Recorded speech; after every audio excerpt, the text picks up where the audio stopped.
کہ وہاں کے لوگ بھی بہت اچھے تھے، کیونکہ کل جو میرے ساتھ کھڑا تھا نا، پورا گاؤں میرے ساتھ کھڑا ہوا تھا، اور مفتی صاحب کو مائک پر آنا نہیں پڑا۔ میرا ٹائم ختم ہو گیا، میں نے مائک چھوڑا اور ان کا ٹائم شروع ہوا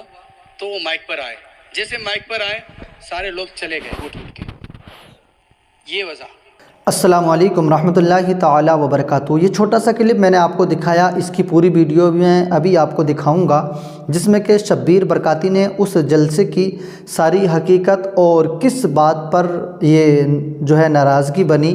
وہ ساری کی ساری بات اگلے ہی دن ایک اسٹیج سے لوگوں کو بتائی ہے، جو میں آپ کو سنوانے کے لیے جا رہا ہوں۔ دیکھیے، شبیر برکاتی، مفتی شہریار خان، دونوں ایک چمکتے ہوئے نام ہیں۔ شبیر برکاتی کو بھی لوگ اچھی طرح سے جانتے ہیں اور مفتی شہریار صاحب کو بھی لوگ بہت اچھی طرح سے جانتے ہیں، اور بہت بڑے بڑے جلسوں میں آپ تقریر کرتے ہیں اور ایک بہت زبردست عالم بھی ہیں۔ دیکھیے، سنیوں کے جلسے میں یقیناً ایسا معاملہ سننے کو دیکھنے کو ملتا نہیں ہے، لیکن جب یہ ملا اور وہ بھی اتنے بڑے لوگوں کے درمیان میں ملا تو یقیناً لوگ جو ہے دیکھ کر کے بہت ساری باتیں میدان میں آئی ہیں، اور میں ابھی آپ کو شبیر برکاتی کی پوری ویڈیو بھی دکھاؤں گا کہ کیا بات رہی، اور اس کے بعد میں پہلے آپ سے یہ تو باتیں کر لوں۔ دیکھیے، یہ تو علماء کرام کا معاملہ تھا۔ مفتی شہریار خان صاحب بہت اچھے عالم ہیں اور ان کا یہ معاملہ رہا، وہ آپ نے دیکھ لیا۔ بہت سارے لوگ، زیادہ تر لوگ مفتی شبیر صاحب کو مفتی شہریار صاحب کو تائید کر رہے ہیں اور ان کی تعریف کر رہے ہیں، اور یہ سبھی طرح کے لوگ ہیں، کچھ شبیر برکاتی کو صحیح بتا رہے ہیں، کچھ مفتی شہریار صاحب کو۔ آخرکار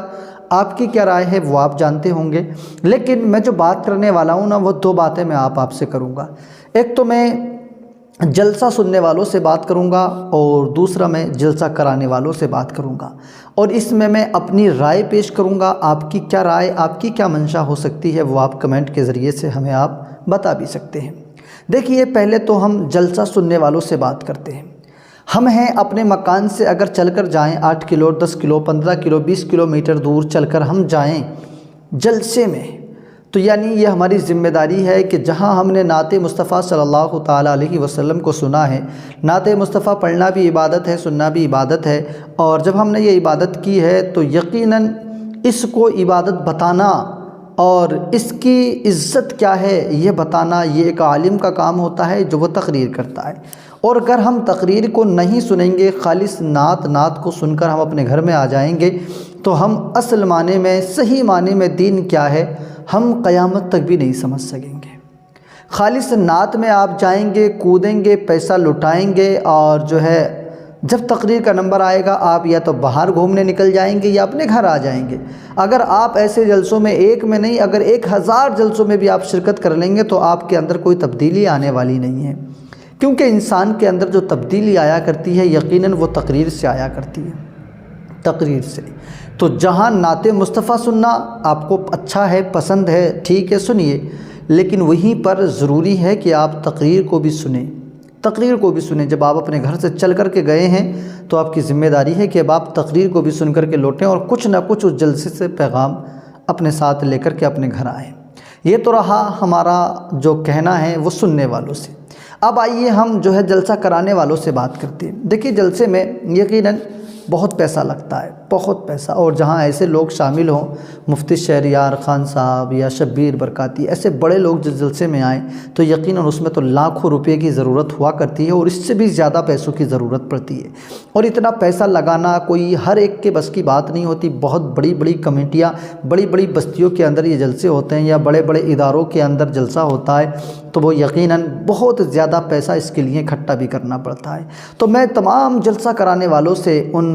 بڑے اپنے سر کے تاج جو میرے علماء ہیں، جو اکثر جلسہ کراتے ہیں وہ علماء ہی ہوتے ہیں، چاہے وہ مدرسے کا ہو یا پھر کسی گاؤں کا ہو۔ تو ہمارا جو انداز، ہمارا جو دستور رہا ہے نا کئی سالوں سے، وہ یہ دستور ہے کہ پہلے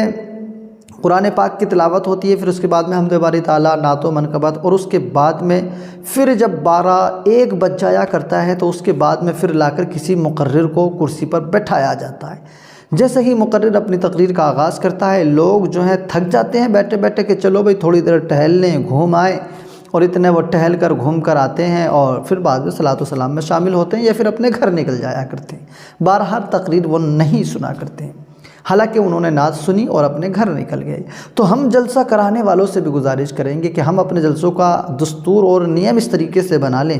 کہ ہم سب سے پہلے قرآن پاک کی تلاوت اپنے جلسے میں کرائیں، اور اس کے بعد میں صرف حمد کے چند اشعار پڑھنے کے لیے کسی بھی شاعر کو اپنے اسٹیج پر بلائیں اور اس سے حمد کے چند اشعار پڑھوا لیں، اور اس کے بعد میں آپ نے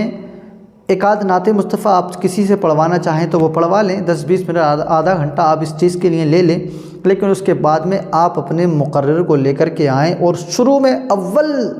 وقت میں آپ اپنے مقرر کی تقریر کرائیے۔ جلسے کی اہمیت، نعت کی اہمیت کیا ہے، قرآن کیا ہے، وہ ساری باتیں عالم بتاتا ہے، تو آپ نے اپنے عالم کو وقت دینا ہے۔ اول وقت میں آپ اپنے عالم کو وقت دیجئے گا، اپنے مقرر کو وقت دیجئے گا جس مقرر کو آپ نے بلایا ہے۔ اب اس سے آپ وقت دے دیں، اسے موضوع دے دیں اور اسے ٹائم دے دیں کہ آپ نے 1 گھنٹہ، سوا گھنٹہ، 1.5 گھنٹہ بولنا ہے۔ آپ اسے وقت بنا کر پہلے ہی اس کے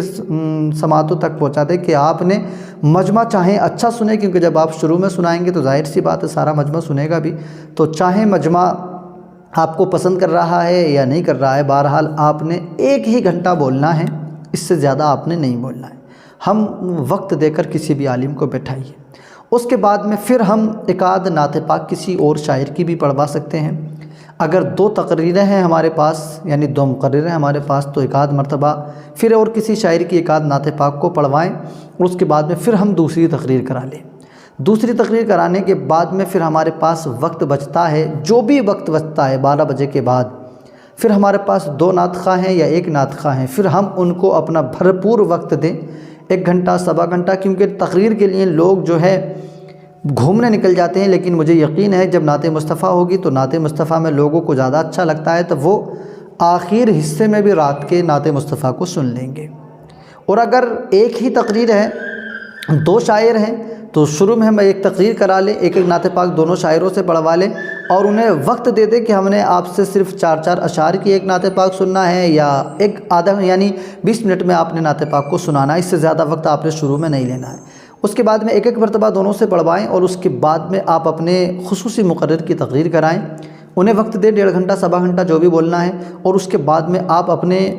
جب ان کی تقریر ختم ہو جائے تو اپنے ان دونوں شاعروں سے آپ اپنے بھرپور جب تک آپ کا دل کرے جب تک آپ سنیں، لیکن زیادہ دیر کرنے سے ادھر پھر فجر جانے کا بھی تو اندیشہ رہتا ہے۔ سننے والے ہوں، پڑھنے والے ہوں، اگر ہم 4 بجے تک، 3 بجے تک جلسہ کریں گے تو یقیناً فجر کی نماز میں آنکھ کھلنے میں تاخیر تو ہو ہی جائے گی۔ تو اس لیے اگر ہم نے اس سنتی کام کے لیے اگر ہم نے صبح کی فرض کو چھوڑ دیا تو یقیناً یہ عبادت ہمارے لیے بہتر نہیں ہے۔ جو فرض ہو سکتا ہے،